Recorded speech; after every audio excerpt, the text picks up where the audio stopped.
el ministro de Desregulación del gobierno de Javier Milei. Ministro, gracias por venir. ¿Cómo estás? ¿Cómo estás, Franco? Bien, bien, muy bien. Placer. ¿Y qué etapa se abre el 27 de octubre, después de las elecciones? Antes que nada, un saludo a todas las mamás.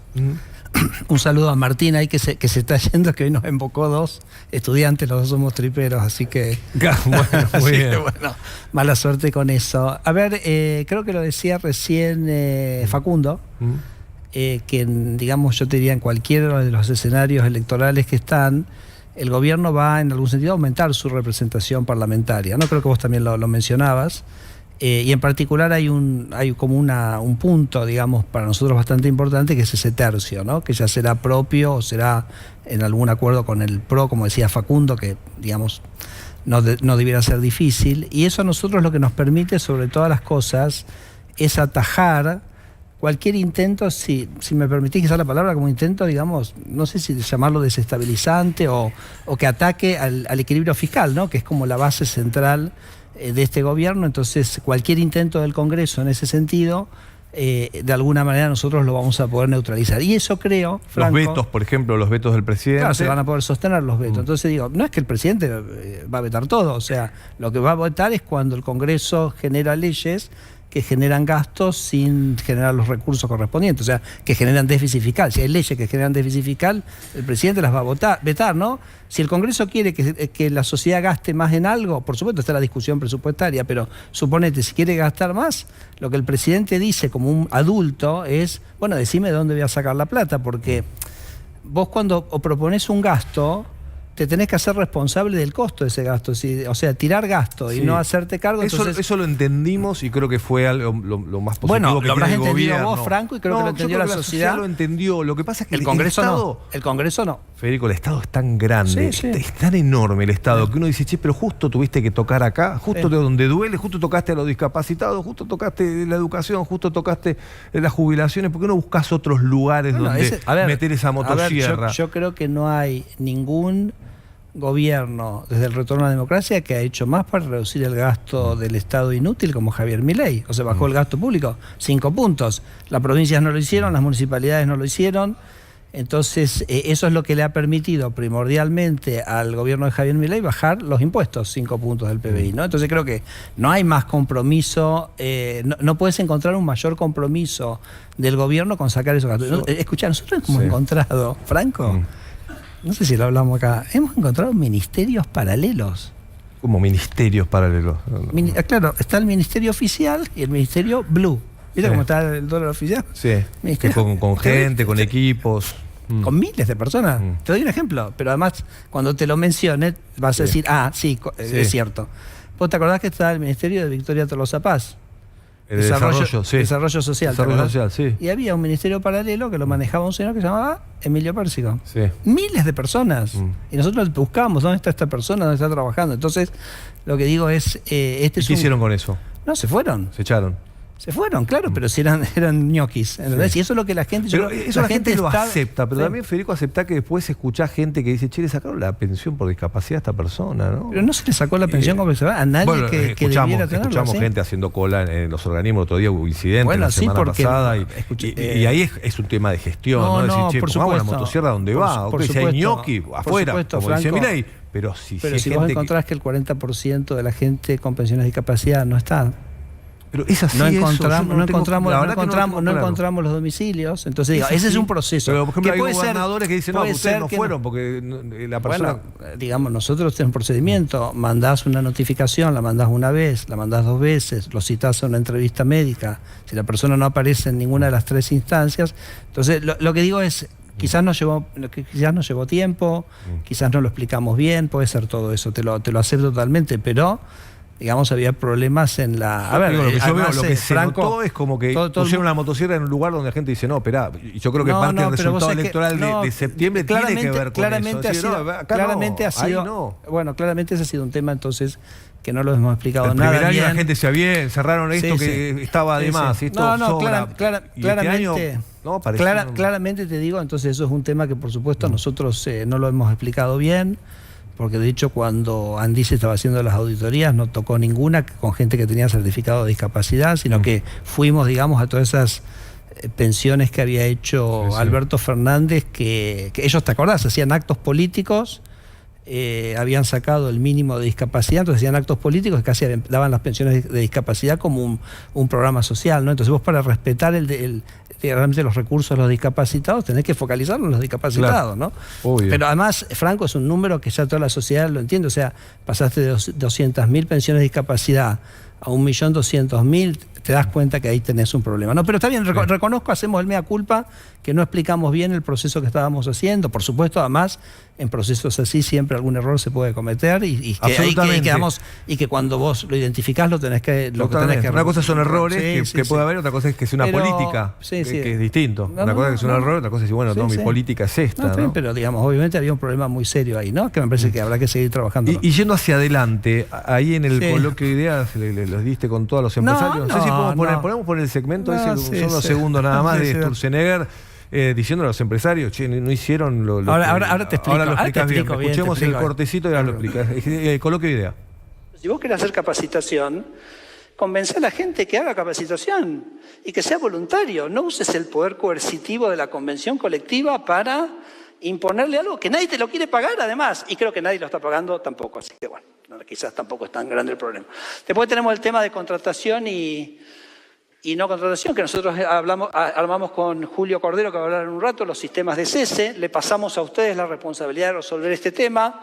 El año pasado, ¿se acuerdan? Yo pedí que me levanten la mano qué sectores estaban resolviendo este tema, porque nosotros dijimos, bueno, definan ustedes el contrato laboral, pero tiene que ser win-win, porque lo que hagan tiene que ser beneficioso, lo tiene que ser voluntario, digamos, su adopción por parte de la empresa y del trabajador. Bueno, no voy a pedir que levanten la mano, porque ya sé que nadie hizo nada, ¿ok?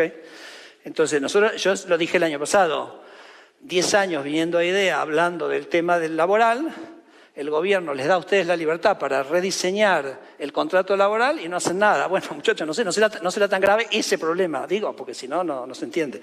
O quizás están esperando otra cosa, bueno, en fin, eso lo verán ustedes.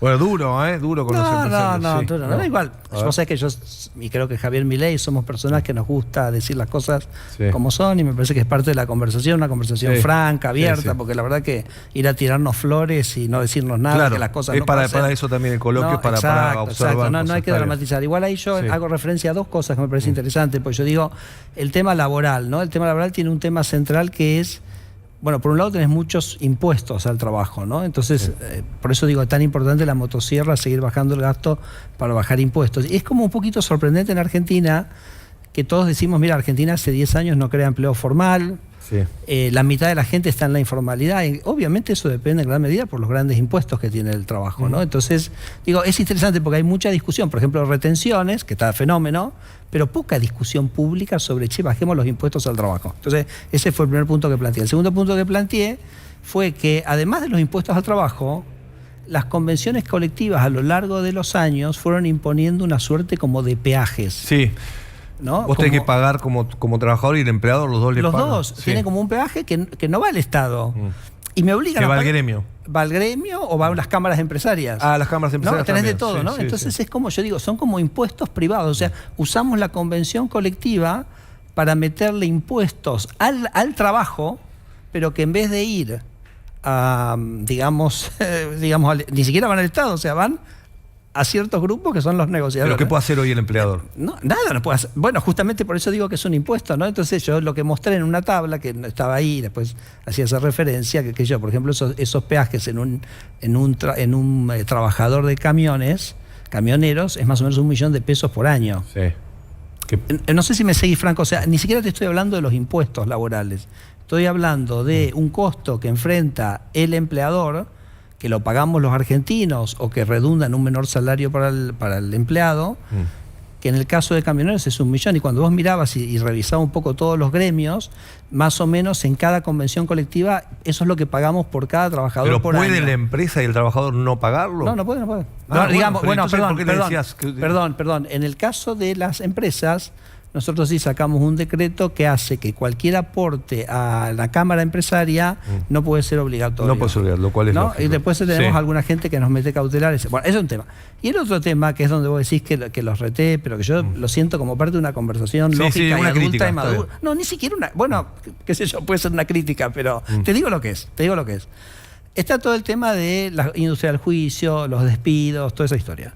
Entonces, el año pasado, en la ley base, nosotros metimos un artículo, para mí súper interesante, que es que le dijimos a los, creo que Flor lo explicó bien, o sea, en el convenio colectivo se pueden poner de acuerdo el trabajador, el gremio y los empresarios, y decir, che, en este gremio, en este trabajo, en esta actividad, vamos a armar el tema de despido de tal manera. Hay un ejemplo muy exitoso, que es el de la construcción. La construcción, vos sabés que es una industria que tiene mucha rotación, porque vos laburás en un edificio, después termina la obra, te tenés que ir a otro. Entonces, ahí en el periodo que vos trabajás en el edificio, el empleador te paga como digamos, te guarda un extra que te lo llevas el día que termina y con eso vos transicionás. Como tu propia indemnización.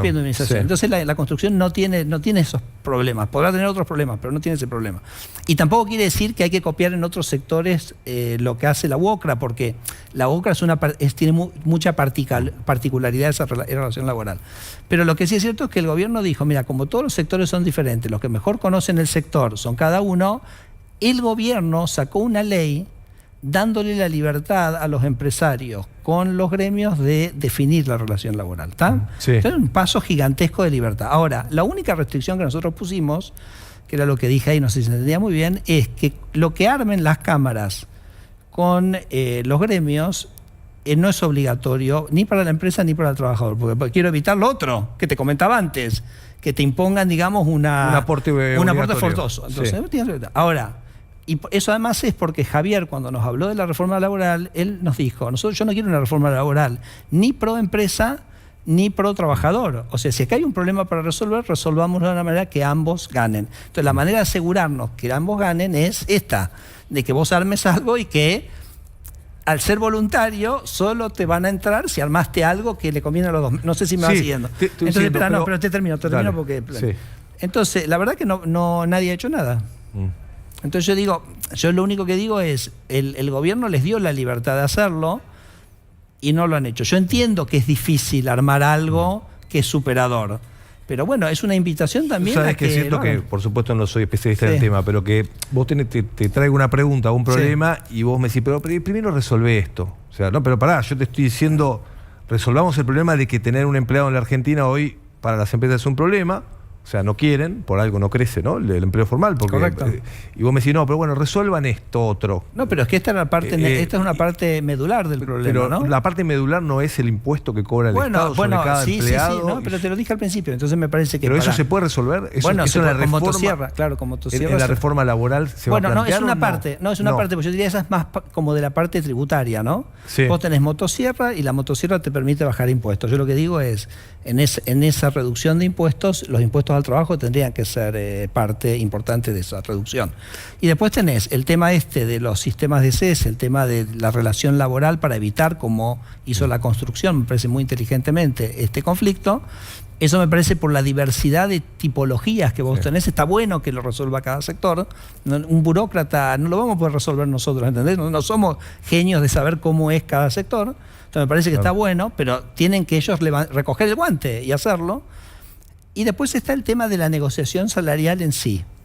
Entonces, la negociación salarial en sí también es muy interesante, porque hay distintos países que organizan su negociación salarial de manera diferente. Argentina, por ejemplo, tiene un sistema que son negociaciones nacionales sectoriales. No tenés que camionero, está. Entonces, construcción, está. Otros países no lo hacen así. Por ejemplo, por decir algo que yo lo mencionaba en IDEA, no como ni siquiera como una propuesta, sino para abrir un poco la cabeza, ¿no? En Alemania, por ejemplo, las negociaciones son provinciales. Entonces vos tenés provincias con mayor productividad, tienen salarios más altos, provincias con menor productividad tienen salarios... Lo pasa acá, ¿no? Neuquén con Vaca Muerta, por ejemplo. Bueno, sí, ahí sí, pero por ejemplo, el problema que tenemos es que al poner Italia tiene el mismo sistema que nosotros. Entonces, por ejemplo, los tanos hacen un acuerdo que en Milán funciona bárbaro y en Calabria, en el sur de Italia, no funca, ¿entendés? Claro, porque las productividades son diferentes. Entonces, en Argentina nos pasa un poco lo mismo. Como ponemos eso, nosotros hemos estimado que en el noroeste de Argentina por tener esa rigidez que vos le imponés el mismo salario a cada persona, el empleo es 16 puntos más bajo que lo que podría ser. ¿En el noroeste o qué? En el noroeste, no, ¿no? Es interesante además porque el tema minero y el tema petrolero también cambia la ecuación de qué salario vamos tenés que tener. Igual yo te digo, hablabas vos en la mesa con tus invitados y con Marcos y Flor el tema de generar los consensos, ¿ok? Sí. Bueno, obvio, los consensos son difíciles. Yo te digo, cuando hay intereses atrás, los consensos son difíciles. Sí. Pero nosotros partimos de una base que todos compartimos y sabemos que es, hace 10 años Argentina no creó empleo formal. Sí. Y no podemos tener que la mitad de los argentinos estén en la informalidad. Entonces, ahí entran para mí dos cosas que te quiero comentar, que me parece que están buenas. Es que Argentina, si vos mirás en los últimos 30 años, vos decís qué cosas grosas pasaron que generaron crecimiento económico. Y te diría, 2 cosas pasaron. A ver. La primera es una reconversión muy grande de nuestro sector agrícola que vino con lo que se llama la siembra directa, que hizo que Argentina pasara de producir unos 40 millones de toneladas de granos a 150 millones. Eso, grosso, ¿no? Grosso, los 90. Grosso. Sí, te diría, sí, claro, empieza así, de los 90 para acá. Y lo segundo es una reconfiguración entera de nuestra infraestructura durante los años también de los 90 de la presidencia de Menem, ¿no? Reconfiguración del sistema eléctrico, del sistema de gas, de telefonía, etc. Y eso nos dio básicamente, te diría 20 años, porque ese crecimiento, digamos, permitió llegar hasta el 2011. ¿Okay? Entonces, las sociedades a veces generan como esos boom, ¿no? Como un motor que te genera como pam, y como que creces, ¿no? Y yo veo que en Argentina ahora se están dando otros motores de la misma magnitud de esos 2 que te acabo de decir. Adivino, ¿inteligencia artificial o minería? Bueno, no, bueno, claro, uno es la minería, ¿no? Ya hablamos los números millones de veces, o sea, Chile exporta 50.000 millones, nosotros 4.000, o sea, te da una idea del potencial, pero a mí me parece que se da un círculo virtuoso extraordinario con la minería, que es la conexión de la minería con la red de transporte. Porque fíjate, primero, ¿por qué vienen las mineras? Conectar la minería con la gente que te está mirando en casa, en el partido de Loma de Zamora, que están mirando en casa, no sé, en el barrio. Te voy a decir, primero que la minería. De Palermo, de Lugano. 100%. Primero que la minería va a generar. Si en Chile vos exportas 50.000 millones de dólares. Imagínate todo lo que puedes crecer de exportaciones, ¿ok? Y eso siempre, por supuesto, beneficio. Segundo, minería, 1 millón de puestos de trabajo. ¿Okay? Entonces, contá lo que dijiste de que de un lado de la cordillera hay... No, yo digo que ¿por qué Argentina exporta 4.000 y Chile 50.000? Entonces digo, hay 2 hipótesis. La primera hipótesis es que cuando Dios estaba creando el mundo, dijo, uy, mira, acá creé los Andes, acá hay un borde, voy a poner todo el cobre y el oro de un lado, del lado de Chile, y barro del otro, ¿okay? Y barro de la Argentina. Entonces, eso te explicaría, es una hipótesis. La otra hipótesis es que nosotros, pues yo dije en idea, digo, somos unos pelotudos, porque digo, no puede ser que nosotros no podamos aprovechar nuestros recursos. Pero para conectarlo con la gente común, ¿no? Porque además viene muy rápido. ¿Qué te dicen los mineros? Primero, ¿por qué vienen? Vienen por 2 cosas. Primero, porque Javier tiene superávit fiscal, entonces avisoran, digamos, una economía que se normaliza en lo macroeconómico. Y el RIGI. Y segundo, porque Javier hace mucho énfasis en el respeto de los derechos de propiedad. Entonces vos, una inversión de esa naturaleza, solo venís a hundirla si confías que el país te va a respetar las reglas de juego. Entonces vienen. ¿Y qué dicen las mineras? Conectame con Palermo. Me prometiste que ibas a conectar con Loma de Zamora, la minería Dame un minuto. La matanza. No sé si lleva a Palermo, pero lleva a las economías regionales. Me parece que estaría bastante suficiente. Entonces, yo digo, vienen las mineras y te dicen, ¿qué te dicen? Te dicen, bueno, yo no puedo, perfecto, venimos, confiamos, pero necesito trenes. Porque yo no puedo sacar en camión, esto es muy pesado, entonces, justo estamos por licitar el grano cargas. Y cuando les contamos a ellos las inversiones que son necesarias para poner esa red de infraestructura en condiciones, que hay 2 grandes ramales que tiene el grano cargas, que conecta básicamente a toda la parte, digamos, de Rosario hacia arriba del país, los tipos no lo podían creer, digamos, porque para ellos era casi como un vuelto, ¿me entendés? Me dice, bueno, dame 1, dame 2, dame 3, si tuvieras 4, dame 4. Pones la plata para hacerlo, para terminar. Entonces, un año, si me haces una entrevista de acá a un año, Franco, vamos a estar en un momento donde la infraestructura de trenes en Argentina, que también es inversiones, que es trabajo para empresas metalmecánicas del país, para un montón de tipos de empresas, eso va a estar en pleno auge. Inversión privada haciendo un pendiente de Argentina de hace 70 años, que es ponerla. ¿Y qué pasa? Me seguiste hasta ahí, ¿no? ¿Y qué pasa con todas las economías regionales que en algún sentido están, digamos, en esas líneas que de repente les resolviste el problema de la logística de un día para el otro? Entonces, yo veo, hay un clivaje que es de la minería al transporte, generando un aumento de competitividad de prácticamente de la mitad de las economías regionales del país. Y el otro clivaje, que también lo vamos a conectar ya mucho más directamente con alguien en Loma de Zamora o en el conurbano, es el clivaje entre la energía y la industria. A ver. Que también, acuérdate, yo te conté, ¿no? El agro que hizo eso. La Argentina, también porque Javier Milei logra tener equilibrio macroeconómico, superávit fiscal y respetar los derechos de propiedad, la gente dice voy a invertir en Vaca Muerta. Vaca Muerta, para que te des una idea, tiene más reservas de gas que Texas. No sé si has hablado de Texas es como un boom tremendo. En Estados Unidos, el boom del gas generó una reindustrialización. ¿Por qué? Porque hay muchas industrias que necesitan energía. Entonces, el lugar donde vos producís el gas es un lugar donde el gas es muy barato. Porque el gas, Franco, no es fácil de transportar. Vos para transportar el gas es un gas, ¿no? Sí. Es un gas. Sí. Para transportarlo lo tenés que hacer líquido. Conectá eso con la factura que te llega a fin de mes. No. Bueno, porque... si Argentina va a ser el país con la energía más barata del mundo, obviamente la energía va a ser uno de los países con la energía más barata del mundo. Para eso hay que producirlo, es un proceso, pero además va a generar la posibilidad de que la industria inyecte gas, inyecte energía, tenga energía a un precio que no va a tener ningún país del mundo. Entonces, si vos la energía en Neuquén vale 2, ese mismo gas que una industria, por ejemplo, petroquímica, podría inyectar a 2 en Vaca Muerta, en Brasil inyecta a 12. ¿Me entendés? Que nunca puede ser la petroquímica brasileña competitiva con la Argentina. O un productor en Alemania que produce algo, que necesita energía, dice, che, ¿por qué voy a estar produciendo acá con un gas a 8 cuando me puedo ir a Neuquén o a Bahía Blanca o al conurbano de Argentina a producir con un costo de 2 de la energía? Entonces, lo que quiero decir es que Argentina va a tener una expansión, un desarrollo industrial que ni siquiera nos lo podemos imaginar, pero que estaba, y esos son miles y cientos de miles de puestos de minería, de trabajo. hablaste de campo, de transporte y de energía. Sí, y de industria. ¿Y qué pasa ahora con el día, con llegar a fin de mes, viste, el comercio? Ponerle hoy Día de la Madre, Came te dice, mirá, vendimos menos, creo que es 3,5% menos que el año pasado. Bueno, entiendo. Y el que está ahí dice, che, no. No, entiendo, Franco, que yo. Gastronómico, me parece que el restaurante no. Bueno, hoy funcionó, creo, pero.